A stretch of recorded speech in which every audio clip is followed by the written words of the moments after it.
I got a rib rhinoplasty. Story time part 2. If you've seen my previous video about my rhinoplasty journey, which is this one, I stated there that I had my nose implant removed. Pero quick story lang, it got rejected by my body dahil na rin sa akin kasi nasugatan ko nga siya, pero yung detailed video niya, panoorin nyo na lang dito. Before we dive into details, I'm gonna show you what it looks like 19 days post-op.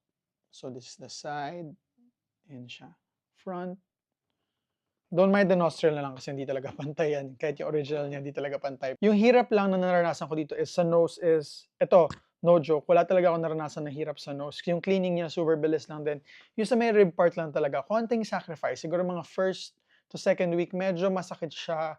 But tolerable na lang, make sure na may mag-aalalay sa inyo. For me, I have my loving wife, Rhea. Siya yung nag-alaga sa akin until makagalaw ako ng fully. And we are back to work. Kaya I'm uploading this video. Rib rhinoplasty is they're gonna get a part of your rib, the costal cartilage rib. They got the 7th rib, then they placed it dito sa nose ko instead na foreign implant. Your body is gonna detect that rib as part of your body talaga. Ako, I super love it. May kanya-kanya tayong preference. So this is my peg, si Chayon Wu, and I asked Doc Yapi na gusto ko ng ganyang nose. Ayoko yung super slim. Ayoko yung naka-point na ganyan na parang slide. Gusto ko slopey siya tignan. And ako, I'm super happy with the result. Yung final result na ito, lalabas pa siya siguro mga 6 to 12 months. Ganun pa siya gaganda. Depende sa body nyo. For our next video, we're gonna do facts about rhinoplasty. So make sure to drop your comments or questions below.